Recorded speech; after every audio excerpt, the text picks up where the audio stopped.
so Singer gets up first, Dr. Singer gets up, and this guy's brilliant. This is a brilliant guy. But one of the things he talks about is the fact of thumb drives and how carelessness around devices leads to vulnerabilities in the network. And so there's an instance of someone grabbing a thumb drive on the ground and then thinking it's a good idea to just put it in and see what's on it. Because there could be like, videos of whatever.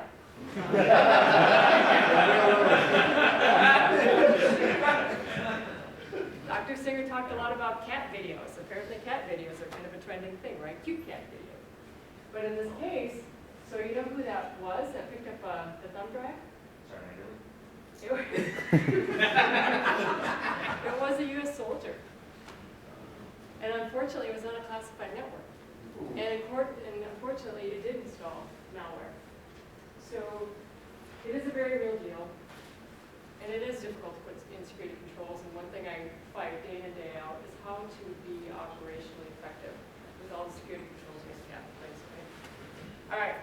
Well, let's get going. It has been an absolute awesome weekend. And, good work, a lot of synchronized events, and that just doesn't happen easily, right? So this is what I'm going to talk about. Because it seems like that's what we always talk about, right? Anymore these days. Are we compliant? Am I compliant with everything that I have to be compliant with in order? Does my individual readiness level have to be high and all these things, right? And so I think I covered everything on the compliance checklist. So I am overdue on my PHA. I am overdue on my PT test. I will tell you I haven't scored less than 300 on PT tests in over a decade, but it just takes me a longer time to get older, so it takes a lot longer to ramp up to that level. Qualified yesterday, not the high marks, but boy, I tell you what, I was really impressed with Major, let me get this right, hold on, Wurzballer? And also, okay, Sergeant First Class. Yes. And Sergeant Siskey, and Sergeant Jesse Volk. Yeah, because that was a well-run range. And I'll tell you what, without his instruction, I was a little shaky. I fired a 9 mil in 10 years. And so, but his steady command voice, continued to walk, continued to move, guiding me through the whole event made it very successful, right? Okay, so that is how we are an effective force. Not because I can do everything, not because you can do everything perfectly, because we have to have trust in each other, that people are functional and subject matter experts, and we respect that about each other. That's how we get through this all together. Shots are complete, all 3 of them. Thanks very much, Sergeant Bellflower. That was, only one was a stinger. My professional military education is completed. OERs and SOERs, that's just kind of ongoing. I do have one. That is, coming due quickly. Okay. We're going to talk about something that I think might provoke a lot of discord. But I want to talk about it because this gal, Brene Brown, anybody familiar with her? Show of hands. Familiar with her at all? Her work? Okay. So that's why I just wanted to kind of describe her. I didn't really know her very well at all, either, until this last year. And so I just wanted to kind of explain a couple things about her background and how her thoughts are really, she's seen as one of the contemporary thought leaders of our times. And she's bringing up some very evocative sort of things. It's really making people think about some things we don't want to talk about, some things we don't want to think about. But there's some goodness in that. So I'm going to run this TED Talk. It's only about 10 minutes long, and we're going into, where I'm going to start is kind of into her speech already. But what I want you to focus on is her definition of shame and guilt. And then I'll explain to you why I want to take a few minutes in my address to talk about shame and guilt, because it's rather foundational to probably everything about my leadership here at the RTI. Okay. So thanks Sergeant Wimmer for coming to the rescue and making sure everything was all all working? Starts here. Well, HAME, which is better than shame, I think.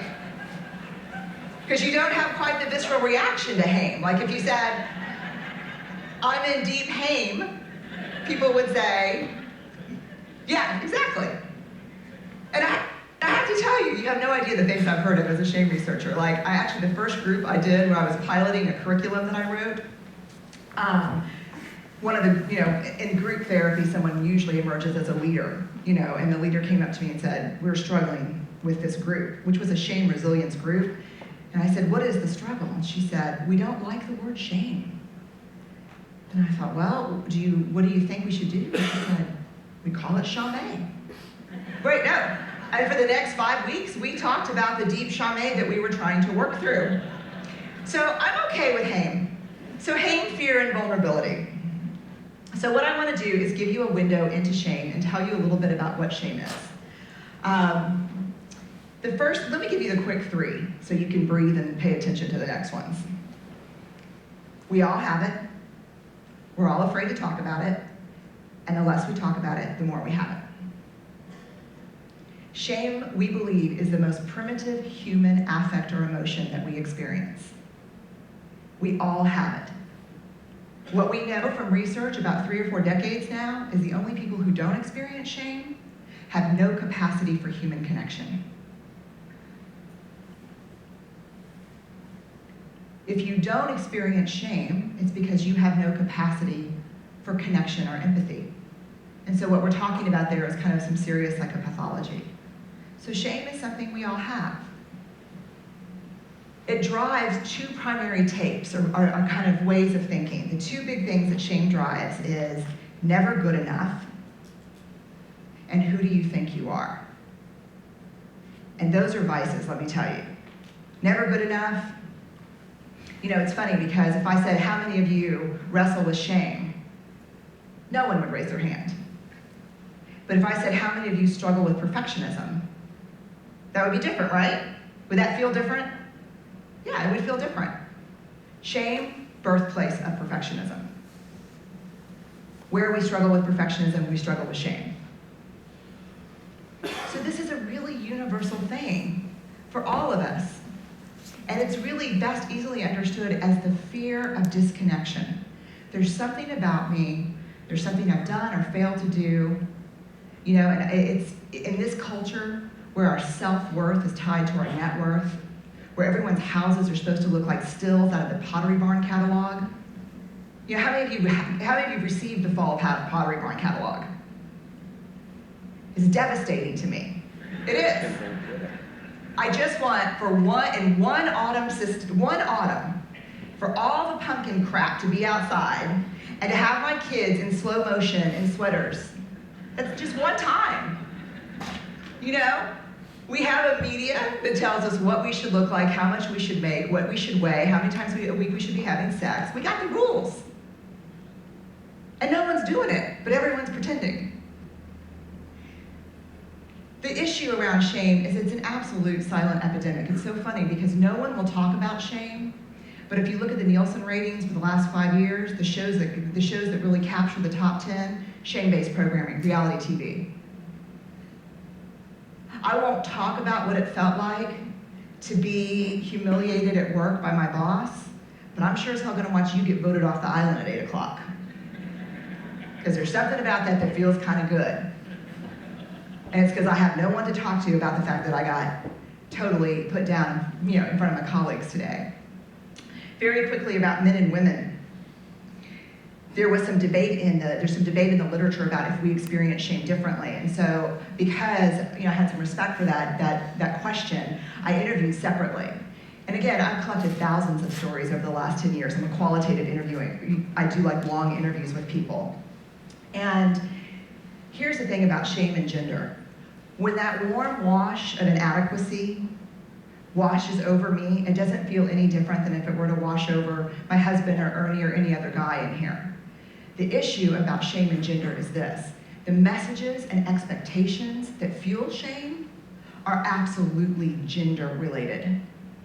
For women, shame is about not being perfect, not being everything to everyone, not being able to do it all and smile the whole time, not being thin and quiet and helpful. And for men, and there's a lot of, well, for women, let me go back, there's a lot of competing and conflicting expectations that make it very impossible for women to meet these expectations, especially without disappointing somebody. For men, there's not a lot of competing and conflicting expectations. There's one under which men, I would argue, are suffocating, and that is, do not be perceived as weak. Men have to be emotionally stoic. And it's funny because we set men up in the worst way, and I have to tell you, I had no interest in interviewing men at all. I really didn't want to know. And I always say it was an angry golfer, a small penis, and a wise feminist that made me do it. I was signing books at a book signing, and a woman came up and bought all these books, and her husband was with her. He was about 60, and you'll never forget, yellow Izod golf sweater. She walked away with her books, and he stood there at the table, and he said, "I'll be right with you," to his wife. "I'm going to ask her a question." And his wife looked at him and said, "Come on, babe." And he goes, "I'm going to talk to her." And I could tell that I wanted him to go with her. And so I think I even did this. Like, dude, don't be rude. Go on. And he said, "I really loved what you said about telling your story, being honest, reaching out, being vulnerable. The problem is that when men do that, we get the emotional shit beat out of us." I said, "Can I sign a book for you?" But, I didn't know what to say, so I just kind of sat there, and he said, I was just getting ready to say something. He said, "Before you say anything about those mean dads and those coaches, let me tell you about women. My wife and daughters had rather me die on top of that white horse than watch me fall off." So I was like, oh, it was just, when truth hits you, you can't do much with it, but just kind of acknowledge it, and that's all I could do. So if I fast forward a month, and I'm getting my sonogram, I'm pregnant. I have a 10-year-old daughter and a 4-year-old son, and I'm pregnant. And I was sure I was having a girl, because kind of the OB led on early to that. And the technician asked my daughter, "What do you want?" She said, "I want a brother." The technician said, "It's your lucky day." And I said, "Oh no, I'm having a girl." And she said, no, hon, you're not." And I said, "No, I am. I make girls, like Reviving Ophelia, I teach that, I know that." He goes, "This is a boy, and look up on the screen, there's the little penis." And I was like, oh my God, they can't be vulnerable, they die on the white horse. Oh my, what do I do? And finally, the wise feminist was a friend of mine who, we were staring at Charlie, my son, one day, and she said, "Here's the thing, when we do nothing for men and boys, we do nothing for girls and women." And I have to tell you that shame is shame. It doesn't pick a gender. And one of the worst setups I think for us in terms of male-female couples is this dynamic of, I feel shame as a woman, I feel like I'm not enough, and I kind of criticize and rage at you for not being enough, and your shame trigger for men, that constant criticism, that constant ridicule, that constant "you're not enough, you're not doing enough, do more, make more, be more," is devastating, and we get into these horrible, vicious cycles. So the hard thing is that you can't get rid of shame. Again, the only people who don't experience it have no capacity for human emotion. But what can you do? We can be resilient, and across my interviews, what I found is that men and women with high levels of shame resilience have things in common. They understand shame, they know what triggers it, they absolutely talk about it, they use the word, and they tell their story. You want to know what courage is to me? What courage is to me is the ability to tell your story and like who you are in the process of doing that. And that's hard. Men and women who have high levels of shame resilience, what I found, and this is the work I've been doing for the last 3 years, have a tendency to have more authenticity. They live with a deeper sense of love and belonging, and they have a much more resilient spirit.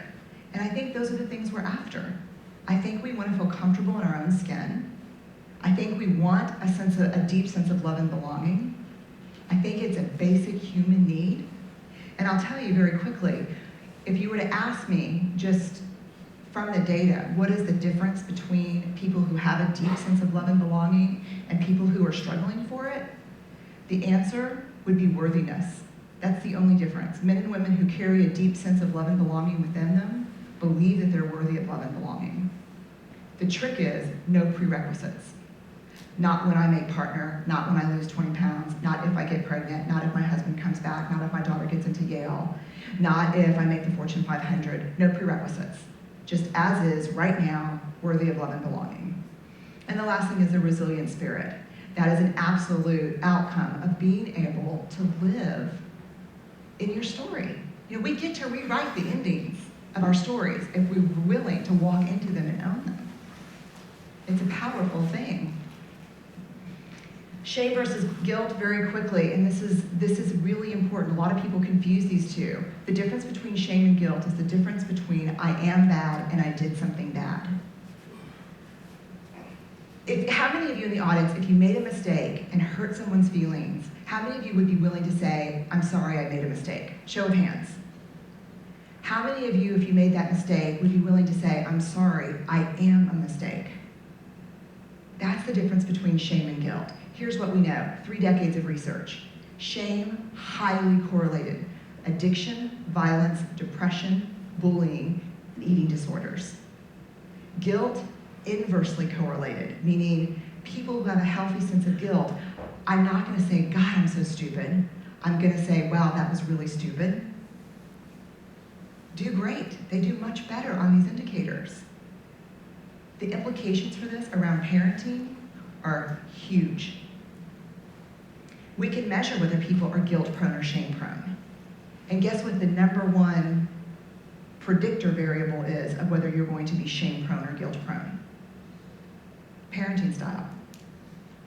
As it turns out, there is a difference between, not just a linguistic difference, but a difference between you're a good kid and that was a bad choice, and you're a bad kid. The implications for this, and I do more and more corporate work, the implications for this in the corporate sector are huge. I interviewed a guy about a year ago who was in tears, a huge investment banker, who said it was their policy based on quarterly numbers, that if your numbers were the best, you got to box up your stuff and kick people out of any office that you wanted and take whatever office that you wanted. And he said it was more shaming to have to do that than to be kicked out. You know, it can become a management style. But dangerous, the outcomes are not good. Shame-prone versus guilt-prone kids, we measure them in 5th grade, again, as seniors in high school. Guilt-prone kids, more likely to apply for college, do well in high school, low drug use. Shame-prone kids, more likely to commit suicide, drop out of high school, engage in high-risk sexual behaviors, and heavier drug use. There's a difference. The last thing I want to say quickly is about comfort and joy. This whole idea of, let's make the, you know, my rules for that lecture that day, let's make the people happy and comfortable. You're going to have to choose between joyfulness and comfort. I mean, you can't choose between joy and comfort. The feeling of joy itself is a vulnerable, uncomfortable feeling. And so many of us have spent so much time numbing discomfort because we can't sit in it. I can tell you as a college professor, we're raising kids who have no tolerance for discomfort and disappointment. But the ability, you have to be able to feel discomfort in order to feel joy, because joy is... Okay, sorry, she continues on and on. Not too long. Yeah, can you get back up, please? Okay, so, you know, one caveat, this is not about me saying, hey, you all need to accept exactly what she's saying here, or you all need to embrace this because I'm a commander. I'm just presenting a researcher's point of view on her research, right? And that is, it is taking a lot of people's, or it is getting a lot of people's attention.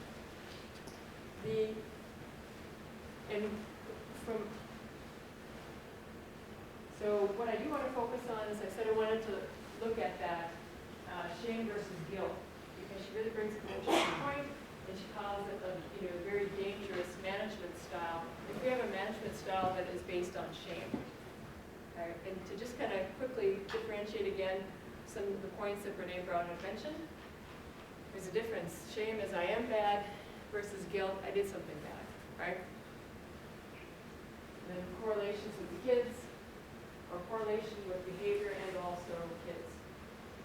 Very big difference between shame and a very big difference in just guilt, okay? And so you can probably see where I'm going with this now, is there will be no shame in my leadership style, in this command leadership style. Okay? Guilt, yes. Do I feel guilty that I haven't completed my PHA and my PT test? Yes, a little bit of guilt. I haven't got that done yet, because it's a requirement, right? We have took an oath, we said we always will be ready, and so there are requirements to being ready. And so yes, I feel a little guilty about not getting those done, but the reality is we have very busy lives, and we as leaders need to understand that. So let's be sophisticated in our understanding of the difference between shame and guilt. Okay? Leadership understands soldier stories. I've spent time with battalion commanders, RTS commander, RTS commander. I know that's how they feel. I know they get it. They understand they're already doing this. And so then the underlying tone is that not only is the no shame clause applicable to compliance, it's applicable to every interaction between cadre and staff, between cadre and staff and students, vertical, up and down the chain of command. Okay, and then the one thing I would say is if you as individuals are struggling with either compliance or the whole management of your career in the National Guard, it's very real concern, right? I talked to 3 officer candidates this morning, one who had to drive 4 hours tonight after doing the 10-mile march after a long weekend. He had to drive 4 hours to get to his home, to repack, and drive another 4 hours to go do his law enforcement. Right. Another gal, female officer candidate, her job is, she's got a master's in international security, she has a job at DHS, she wakes up 1 o'clock in the morning to get to work so that she can put in the work and then take care of her 2 kids, following the work. And she chooses that significant time line to serve and also be a great mom, right? This is real stuff. So I don't want to put pressure on you, but the one thing I just want you to remember is that the struggle is worth it, but we will also listen, right? When you're making your decisions about your career, about being compliant with everything, about getting all your school, PME done, doing the AT and all that, remember that you are a significant a part of a high-performance organization. Right? Put that into your calculus as well. I mean, you all know the history, right? First Minnesota? Or do you know your history? Well, absolutely. And in this case, First Minnesota, on the second day of the Gettysburg Battle, their part is so significant in preventing the absolute overrun by the Confederates that President Coolidge would later say they were considered saviors of the country. And it was 176 that were lost in that day, out of 250. And so just on a moment's notice, without heed, they charged at the direction. World War II, greater distinction for the Red Bull Division, more days of combat, and taking out the most defended heels, and that tradition continues. I don't know if we ever stop to think about tradition. Anyone from 1st Brigade's 22-month tour? There you are. Cool. Nice to have you in the ranks, gentlemen. Very nice to have you in the ranks. So, 1st Brigade, of course, bears great distinction as well. First or second longest tour in Iraq. And the 1st Brigade combat team to go in is under the Army's modular system. So not only did they have to deploy, they had to deploy in a very new task force. Lots of differences in the organizational structure, so adding just greater confusion to an already difficult task. And then it goes on and on. There are so many units that have numerous, endless examples. More and more and more. So just remember that you really are part of an organization. There's no doubt that there is great demands placed on you. But there are, great demands placed on, that has always been the case. Anybody use Picasso with the Picasso web, has all the pictures and stuff? You could go back from 2015 all the way back to 2007 to see, it's almost like a pictorial depiction of time in the Minnesota National Park. It's pretty amazing. So, not only are we responsive to federal missions, theaters of war, we still have the DAMAS mission, which we do. Okay, so where does the RTI kind of fit in this organization? You've proven yourself already, right? You conducted some excellent training. I've seen it as an institute of excellence because everybody made the extra effort. Get the right paperwork in, do the right training, synchronize the events. So you've already done that. And so as I'm coming in, I don't feel like I need to do anything crazy. I really don't. And so it's just more of a maintenance mode. And so the last two things I would just leave you with is you want an environment where soldiers thrive and are respected. And from that one statement, that affects awards. It affects any sort of interaction either perceived as harassment or discrimination. If we live by that mantra, we create an environment that is effective, which you already are, very effective, very efficient. But we also allow soldiers to assume positions of responsibility, further develop who they are through their experiential knowledge. And if they're going to run a range, if they're running convoy operations, or running the Mystic, they come to thrive as soldiers that we need them to be now and in the future. And then the last thing is, because we are trainers, is we want some sort of training effect that is a differentiator. People have to come to training, right? And they have to take time away from their family and work, and it's a pain, and then they got to check the block, and it's my PME, or it's my whatever. So there's a lot of things going through these soldiers' heads. So if we can constantly always consider how can we make this training more impactful. And granted, our instructors who are phenomenal about their storytelling and bringing their concepts and ideas and their passion and podium into every interaction with students is the reason why you guys are so effective. Right? So that's more of a continuation. It's more of a continuation of what you're doing and what we will continue to do. Okay, so going forward, I would say that as I'm slowly assembling all the pieces of what the RTI is going to continue to do, it will be always in support of TAG's campaign. The Confident Ready Force, cyber response, diversity, infrastructure, it's under those sort of main objectives that I'll always be looking for ideas on, how could we either bring more diversity into this organization, how can we develop the Confident Ready Force, do we need to consider cyber, do we need to consider information technology? We already do. Are we learning a lot of bringing in more technology? And Lord knows, I know that's kind of a double-edged sword sometimes.